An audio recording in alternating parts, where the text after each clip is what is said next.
All right, welcome to The Explainer. Today, we're diving into Australia's brand new digital laws. And let me tell you, this is a world-first experiment that goes way beyond just kids and social media. We're talking about something that's going to change the internet for every single person in the country. Okay, let's jump right in. December 10, 2025, that's the day the internet in Australia changes for good. This is when full enforcement kicks in for what is, no exaggeration, one of the strictest set of digital rules anywhere on the planet. And yeah, that number you're seeing, that's exactly why everyone is taking this so seriously. We're talking a maximum fine of $49.5 million for companies like Meta and TikTok if they have systemic breaches of these new rules. So you can see the government isn't just asking nicely here. They're bringing out a very, very big stick to enforce this. So here's the absolute core of it: a mandatory social media ban for anyone under 16. And I really want to stress this. It's a hard ban. This isn't like other countries where parents can just give their consent. Nope. Here, the platforms themselves are legally on the hook to take, and I'm quoting, reasonable steps to stop anyone under 16 from even having an account.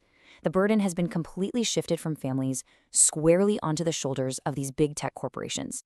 But what does this world-first experiment really mean for you?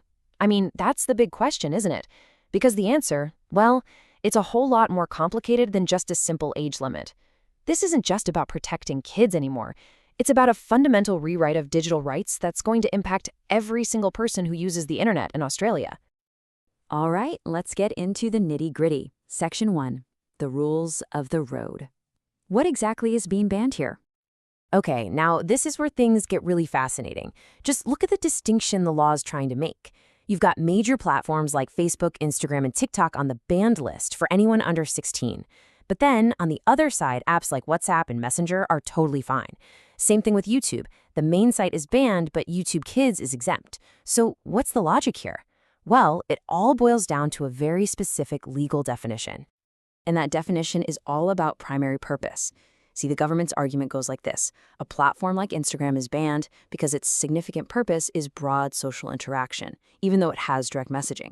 But something like WhatsApp, well, its sole purpose is messaging, so it gets a pass. Now, critics are jumping all over this, saying it's completely arbitrary. They'd argue that for millions of people, messaging is the primary reason they even use an app like Instagram in the first place. So why go to all this trouble? Why take such a huge, drastic step?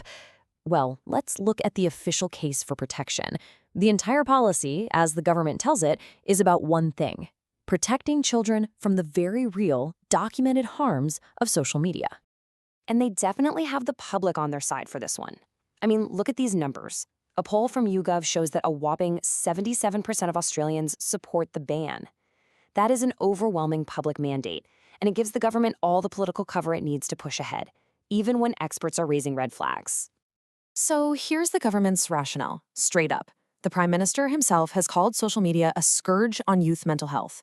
The argument is that this is all about reducing things like cyberbullying and exposure to harmful content, and addressing real concerns about adolescent brain development. They're trying to hold big tech accountable, not punish families. For them, it's just like banning the sale of alcohol or cigarettes to minors. It's about safeguarding an entire generation. But, and this is a huge but, that protection comes with a hidden price tag. And critics are pointing out that this price isn't being paid by the tech companies. Nope, it's being paid by the privacy of every single Australian adult. This is where the law goes from being about kids to being about, well, everyone. Because think about it, right? How can you possibly enforce a ban on 15-year-olds without first verifying the age of the 45-year-olds? You can't. And that right there is the central paradox of this whole thing. The solution means building a massive new system for data collection and surveillance. To find the kids, you have to ID all the adults. So this is how they're going to do it. It's called an age verification waterfall. First, they'll try age inference, which basically means their systems will analyze your account history, your posts, your behavior, to try and guess how old you are. If that doesn't work, well, step 2 could be biometric estimation, using a facial scan or a video selfie. And if all else fails, the final step is you having to upload your government ID. That's the waterfall. But the rules don't stop with social media. Not even close. And honestly, this is the twist that really blows this whole thing wide open, transforming it from a law about kids into a law about everyone. So get this, there's a separate rule called the Australian Digital ID Age Verification that kicks in on December 27, 2025. This rule forces search engines, we're talking Google and Bing, to verify the age of all of their logged-in users. And think about it. If you use Gmail or Google Maps, you're pretty much always logged in, which means this is going to apply to almost every single adult who uses Google search in the country. And this creates a really stark choice for everybody. Option 1. You verify your age and link your real-world, government-verified identity to your entire search history. Anonymity? Gone. Option 2. You try to use search while logged out. But if you do that, you're going to get a filtered, much more restricted version of the internet, where even search results might be blurred out by default. So it's a trade-off. Okay, so we've heard the government's side. Now let's flip the coin and look at the critics' view. What do they say is the real reason for all of this?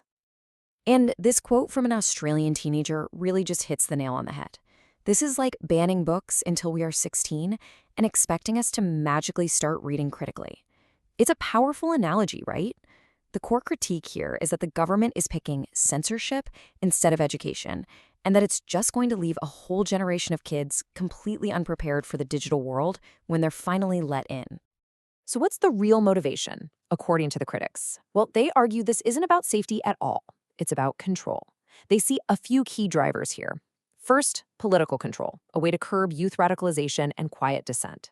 Second, building a surveillance state, creating the infrastructure to end online anonymity for good. Third, protecting old media by forcing people away from new platforms. And finally, just deflecting blame, scapegoating technology for much bigger societal failures. So when you put it all together, what's the verdict? The biggest takeaway here is that Australia is now essentially a massive social experiment. It's a global test case, and you can bet the rest of the world is watching very closely to see how this plays out. And just look at how Australia's ban compares to other countries. It is by far the most absolute approach. France, for example, just requires parental consent. The UK is focused more on platform safety standards. But Australia? It's an absolute ban with no room for parental consent at all. That's what makes it such a critical experiment for other governments who are all wrestling with the exact same problems. I think this quote really sums up the fundamental shift that's happening here. It's like requiring every person to show a passport and have their face scanned just to enter the public library. It's a perfect analogy, because that's the change. The internet is going from this open, sometimes anonymous, public space to more of a gated one, where you have to show your papers just to get inside. So, is this the future of a safer internet, or is it the end of a free one? Ultimately, that's the question Australia's massive experiment forces all of us to ask. What are we, as a society, willing to trade away for the promise of safety? And that's our explainer for today.